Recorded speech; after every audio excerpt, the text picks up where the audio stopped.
আমরা এখন কিছু ইনফেকশাস ডিজিজ জীবাণুঘটিত রোগ নিয়ে কথা বলছি।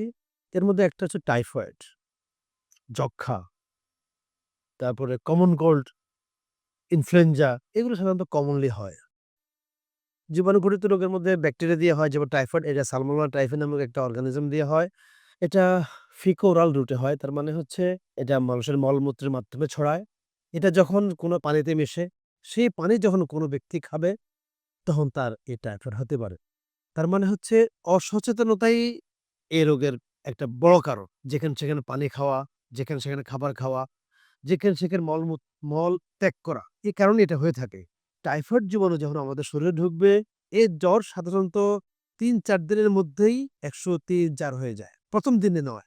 ভাইরাল ফিভার গুলো সাধারণত জ্বর ১ম থেকেই বেশি হয়। টাইফয়েড জ্বর সাধারণত জ্বর বা স্টেপ ল্যাডার প্যাটার্ন এ বাড়ে। আস্তে, আস্তে উপরের দিকে উঠে ৩-৪ দিনের মধ্যে ৫-৬ দিনের মধ্যেই ১০৩-৪ হয়। শরীরে খুব ব্যথা হয় এবং অন্যান্য লক্ষণ দেখা দেয়। টাইফয়েড জ্বরের কারণে কমপ্লিকেশন হতে পারে, রোগী অজ্ঞান হয়ে যেতে পারে, পাতলা পায়খানা, পায়খানার সাথে রক্ত যাওয়া এগুলোও হইতে পারে। এই টাইফয়েড জ্বর যেন না হয়, তাহলে আমাদের সচেতনতা কি? মলমূত্র ত্যাগ করব না যেখানে সেখানে, আর খোলা খাবার খাবো না, নিরাপদ পানি খাবো এবং ব্যবহার করব। টাইফয়েড জ্বর ডায়াগনোসিস করার জন্য যে টেস্ট সেটা হচ্ছে ব্লাড কালচার। এছাড়া বাকি যে টেস্টগুলো আমাদের দেশে প্রচলিত আছে এগুলা হচ্ছে নন স্পেসিফিক। এগুলা দিয়ে ঠিক বোঝা যায় না। যেমন ভিডাল টেস্ট আছে। কারো যদি একবার ভিডাল টেস্ট পজিটিভ হয়, এটা অনেকদিন পজিটিভ থাকতে পারে। টাইফয়েডের জীবাণু না থাকা সত্ত্বেও পজিটিভ হইতে পারে। এমনকি অন্য ব্যাকটেরিয়া দিয়েও যখন তার ইনফেকশন হয়, এই ভিডাল টেস্ট পজিটিভ হইতে পারে। সুতরাং ভিডাল টেস্ট পজিটিভ দেখে টাইফয়েড ডায়াগনোসিস করা, ট্রিটমেন্ট করা ঠিক নয়। আর ডেঙ্গু তো এখন বাংলাদেশে প্রায় হচ্ছে এবং ডেঙ্গুর কারণে অনেক মৃত্যু হচ্ছে। মশা কামড়ানোর কারণে এটা হচ্ছে। এটা ভাইরাস জনিত রোগ। মশা দিয়ে ছড়ায়। সুতরাং আমাদের মশা যেসব জায়গায় থাকে, যেকোনো ধরনের মশা হইতে পারে। এই মশাগুলা দিয়ে ডেঙ্গু যেন না হয় সেজন্য আমরা মশারি ব্যবহার করব এবং মশা যেখানে থাকে মশার জন্ম বা বংশবৃদ্ধি করে এমন জায়গায় যেন না করতে পারে, সেই ব্যবস্থা সরকারিভাবে করবে। আর আমরা জনগণ যেটা করতে পারি ময়লা আবর্জনা, ড্রেন এগুলো পরিষ্কার পরিচ্ছন্ন করা, ময়লা আবর্জনা যেখানে সেখানে না ফেলা। আ আর হচ্ছে যেখানে সে পানি জমে যায় এমন জায়গা না রাখা। ডেঙ্গু হলে জ্বর হয়, শরীরে ব্যথা হয় এবং কিছু লক্ষণ দেখা দিলে অবশ্যই ডাক্তারের পরামর্শ নিতে হবে এবং হাসপাতালও যেতে হবে। যদি শরীর খুব দুর্বল হয়ে যায়, খুব বমি হয়, শরীরে লাল দাগ উঠে, ব্লিডিং হয়, রক্তপাত হয়, পেটে পানি চলে আসে, পায়ে পানি চলে আসে, পেশাব পরিমাণ কমে যায়।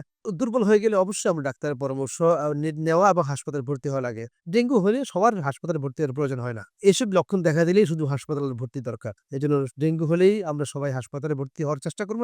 ডাক্তারের পরামর্শ নিব। কিন্তু হাসপাতালে ভর্তি হওয়ার চেষ্টা করব না। ডেঙ্গু হলে জ্বরের ক্ষেত্রে যেগুলা সচেতনতা এবং ব্যবস্থা নিতে বলেছি যেমন পানি খাওয়া, ডাবের পানি খাওয়া এগুলাই করব। কিন্তু অনেক সময় অনেক করে এমন ফল-ফলাদি খাওয়া শুরু করে ওজন বেড়ে যায়। পেঁপে, ড্রাগন ফল এগুলা খায়। এগুলা খেয়ে তার উপকার হবে এমন কোনো প্রমাণিত কোনো সত্য নাই। স্বাভাবিক খাবার খাক, তরল তরল খাবার খাক। কেমন? প্যারাসিটামল খাবে ব্যথা হলে। কিন্তু ব্যথার জন্য ব্যথানাশক যে ওষুধগুলা এগুলা খাবো না। আমরা সব জ্বরের ক্ষেত্রেও এটা প্রযোজ্য, ডেঙ্গুর ক্ষেত্রে বেশি প্রযোজ্য। কারণ অন্যান্য ব্যথানাশক ওষুধে আমাদের রক্ত প্রবাহে বাধা সৃষ্টি করতে পারে, তারপরে রক্তপাত করতে পারে। প্লাটিলেটের ফাংশন কমিয়ে দেয় তো, সেজন্যই ডেঙ্গুতে এটা আমরা অবশ্যই আইবুপ্রোফেন, ইনডোমেথাসিন, নেপ্রোসিন জাতীয় ওষুধগুলো আমরা খাবো। ইনফেকশাস ডিজিজের একটা বড় লক্ষণ যেটা জ্বর হয় আমরা বলেছি।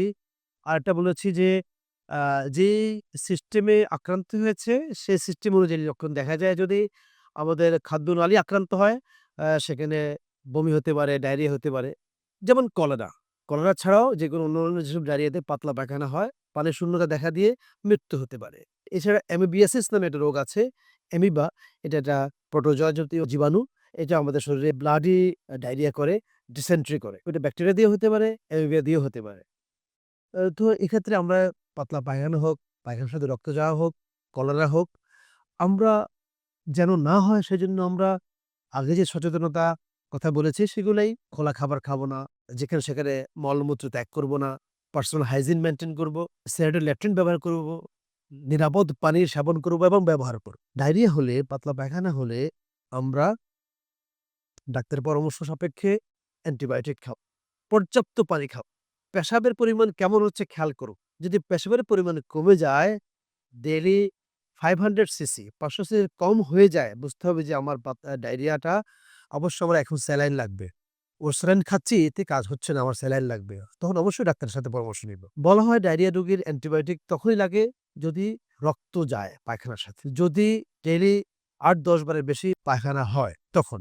আবার যদি ডাক্তার সাহেব দিয়ে থাকেন, পাতলা পায়খানা হলেই অ্যান্টিবায়োটিক খাবো এরকম জায়গা থেকে আমরা সরে আসি। আমরা করব না সেটা। আর যেন আমাদের পাতলা পায়খানার কারণে আমাদের মৃত্যু না হয়, পানি শূন্যতার কারণে মৃত্যু না হয়, সেজন্য আমরা সচেতন থাকবো।